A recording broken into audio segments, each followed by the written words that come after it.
दिल्ली के रणजीत नगर इलाके में चाकू मारकर युवक की हत्या कर दी गई। 19 साल के अभिषेक उर्फ गोलू को चाकू मारा गया है। वारदात रविवार दोपहर करीब 3:30 बजे की है। जब अभिषेक अपने घर से कुछ ही दूरी पर पहुंचा था, तभी घात लगाए हमलावरों ने चाकू से अभिषेक पर ताबड़तोड़ हमला किया। मृतक की मां शबनम ने बताया कि मौके पर लोग मौजूद थे, लेकिन किसी ने भी उसकी जान नहीं बचाई। पुलिस का कहना है कि हमलावरों की पहचान कर ली गई है, उन्हें जल्द ही गिरफ्तार किया जाएगा।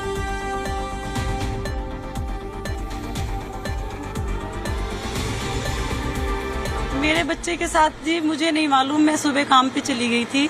मेरे पास 3 बजे फोन आया, 3-3:30 बजे, रिया का, वो मेरी बहन की लड़की है। उसने बोला मौसी आप जल्दी आ जाओ घर पे, भैया को चाकू मार दिया है। तो मैंने कहा चल मैं आती हूँ।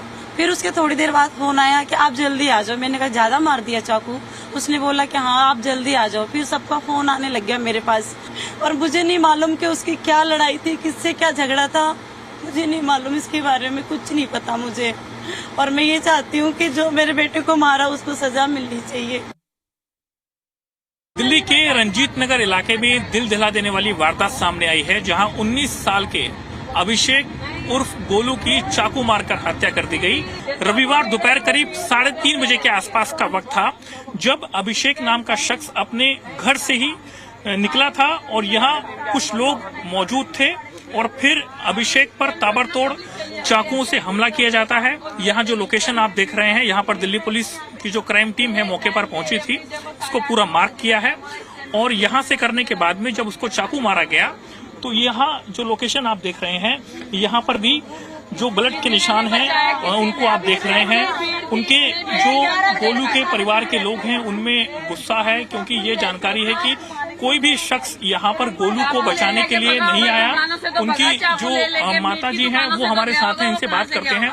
क्या पता चला था, क्या हुआ था आपके बच्चे के साथ? मेरे बच्चे के साथ पता नहीं इन लोगों ने क्या कर बेटे को चाकू मार दिया। मुझे समझ नहीं आई क्या इनकी रंजिश थी, क्या दुश्मनी थी, नहीं पता मुझे। मैं घर पे नहीं थी, मैं काम पे थी। मेरे को 3 बजे फोन आया कि मौसी आप आ जाओ, रिया गोलू भैया को चाकू मार दिया। तो मैंने सोचा चल हल्का फुल्का मार दिया होगा, मैंने कहा चल कोई नहीं मैं आती हूँ। फिर उसके थोड़ी देर बाद आया फोन के, वो तो है ही नहीं, खत्म हो गया वो। अब एक बात बताओ, यहाँ पे मीट की दुकान एक नहीं 4-4, 5-5 दुकानें हैं, उधर दुकान इधर दुकान। यहाँ इतने बड़े बड़े चाकू रखते हैं ये लोग, किसी ने नहीं देखा होगा उठाते हुए, किसी ने नहीं बचाया उसको। और आज इतनी जल्दी दुकानें बंद हो गई, 11-12 बजे तक सारी दुकानें खुली रहती। मीट कौन लोग हैं, कुछ पता चल पाया? आपने बाद में पता किया हो? मैं तो 7 बजे आई हूँ, मेरे को कुछ नहीं पता। मैं आई हूँ तो पुलिस थी, सारे भागे हुए होंगे, मुझे तो पता ही नहीं, कुछ नहीं पता। धमकी दी हो आज से पहले कभी कुछ आपको बताया नहीं होती थी उसकी? तो देख सकते हैं सारे जो परिवार के लोग हैं वो यहाँ पर मौजूद हैं। दिनों से जब भी हमारी बात हो रही है, कल भी हमारी बात हो रही थी ऐसे ही एक प्रकरण में, जिसमें चाकूबाजी में एक युवक की जान ले ली गई। एक और फिर एक नया मामला सामने आ गया है। लोकेशन बदल गया, मृतक बदल गए, लेकिन घटना का जो तरीका है उसी तरीके का है। ये दिल्ली पुलिस के लिए कितनी बड़ी चुनौती आप मानते हैं? क्योंकि दर्जन भर के करीब तो मामले आ चुके हैं पिछले कुछ हफ्तों के अंदर। देखिए, बिल्कुल दिल्ली पुलिस के लिए एक बड़ी चुनौती है कि अब जो कानून का डर होता है, जो पुलिस का डर है, वो लोगों के जहन से जो है, दिलों से वो ख़त्म होता जा रहा है। छोटी छोटी बात पर वो किसी की भी जान लेने से नहीं हिचकते। 24 तारीख को दिल्ली कैंट के इलाके में एक 22 साल के युवक की जो है आशीष की हत्या कर दी जाती है। लोग तमाशबीन बने देखते रहते हैं, पुलिस मौके पे मौजूद होती है। और अब नई घटना आई है रविवार दोपहर 3 बजे के करीब रणजीत नगर की, जब एक अभिषेक उर्फ गोलू नाम के युवक की हत्या उसके घर से महज 10 मीटर की दूरी पे कर दी जाती है। चाकू गोदकर उसकी हत्या कर दी जाती है, और बाकी वहाँ पे भी लोग मौके पे खड़े होते हैं, देखते रहते हैं, तमाशबीन बने रहते हैं, और अभिषेक की मौत हो जाती है। हालांकि पुलिस का ये दावा है कि जो हमलावर हैं उनकी पहचान कर ली गई है और उन्हें जल्दी गिरफ्तार कर लिया जाएगा। लेकिन पुलिस का ये दावा बहुत ही आम हो चुका है, क्योंकि हत्या होती है तो कोई रंजिश की वजह से होती है, किसी झगड़े की वजह से होती है, और ऐसे में पहचान तो पुलिस कर लेती है, गिरफ्तार भी कर लेती है। लेकिन पुलिस का काम सिर्फ डिटेंशन ही नहीं है, प्रिवेंशन भी है। अगर पुलिस ऐसा डर ऐसा कोई काम करेगी जिससे कि अपराधियों के दिलों में जो है डर बैठेगा कि अगर वो कुछ करेंगे तो उनके साथ गलत हो सकता है, पुलिस उन्हें पकड़ के सख्त से सख्त सज़ा दी जाएगी। लेकिन वो डर ही जो है वो अपराधियों में वो नहीं रहा, और इसी की वजह से हम देख रहे हैं दिल्ली के अलग अलग जगहों पर चाकूबाजी की ऐसी घटना होती है, फायरिंग होती है, शूट आउट होता है, किसी की भी हत्या करना बड़ा आसान सा माना जाने लगा है। पुलिस हर मामले में जो है आरोपी है उन्हें गिरफ्तार ज़रूर कर लेती है, लेकिन जो कमज़ोर जांच होती है और उसके बाद जिस तरीके का जो पूरा कानूनी और कोर्ट की कार्रवाई होती है उसमें कहीं ना कहीं जो पुलिस की जो जिस तरीके से सख्ती से पुलिस को उसको एग्जीक्यूट करना चाहिए वो नहीं कर पाती, इसीलिए आरोपी जो है थोड़े समय बाद वो जेल से बाहर आ जाते हैं। और यही वो वजह होती है कि जो पुलिस का डर ख़त्म करता है, क्योंकि जेल में जाने के बाद में छूट जाना और ऐसे लोगों को, लड़कों को जिनको ड्रग्स बड़ी आसानी से मिल रही है, नशे के आदी हो चुके हैं, इजी मनी कमाने के लिए, जल्दी पैसा कमाने के लिए वो कोई भी क्राइम करने से नहीं हिचकते। तो पुलिस के लिए चुनौती बड़ी है। पुलिस इसके लिए कहीं ना कहीं पुलिस के साथ साथ थोड़ी सी सामाजिक पहल और जो लोगों की है, चाहे वो परवरिश के दौरान माता पिता हो और जो पूरा समाज है, उनकी भी जिम्मेदारी बनती है कि ऐसे लोगों को जो कि गलत रास्ते पे जा रहे हैं उनको आइडेंटिफाई करें, उनको उससे पहले ही उनकी काउंसलिंग करें। अगर कोई ड्रग्स लेता है तो उसको जो है रिहेबिलिटेशन सेंटर भेजे।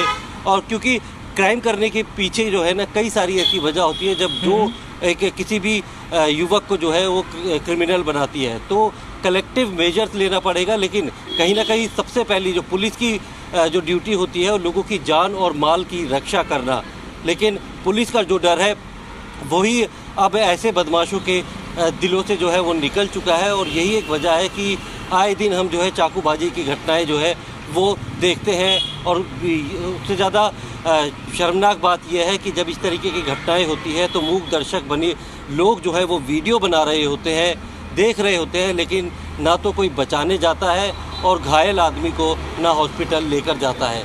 तो ये कहीं ना कहीं दिल्ली को लेकर जो है एक बहुत ही सोचने वाली बात है। पुलिस के लिए एक चुनौती है कि इस तरीके की घटनाओं को कैसे रोका जाए और कैसे जो है जो क्राइम का ग्राफ लगातार बढ़ता जा रहा है उसे कम किया जाए। अमन, हम ये देखते हैं प्रमोद, किस तरीके की जो घटनाएं होती हैं, जो हथियार हैं मसलन कट्टा हो, बंदूक हो, पिस्टल हो, इसको लेकर चेकिंग की जाती है और ये इजीली हर इंसान को अवेलेबल नहीं है। चाकू ऐसी चीज़ है जो बाज़ार में हर जगह किसी के लिए अवेलेबल हो जाती है, तो उससे इस तरीके की घटनाओं को अंजाम दिया जा रहा है। तो क्या चेकिंग इस तरीके के जो लड़के हैं दिल्ली में, क्या उनको ट्रेस करने में दिक्कत हो रही है? लोकल इनपुट पुलिस को उस तरीके से नहीं मिल पा रहा, जो पुलिसिंग होती है, जो बीट पुलिसिंग होती है और लोगों को ट्रेस करके चेक किया जाए कि और ऐसे लड़कों को ट्रेस किया जाए जो ऐसी घटनाओं को अंजाम दिया जा सकता, कहीं ना कहीं चूक कर रही है दिल्ली पुलिस।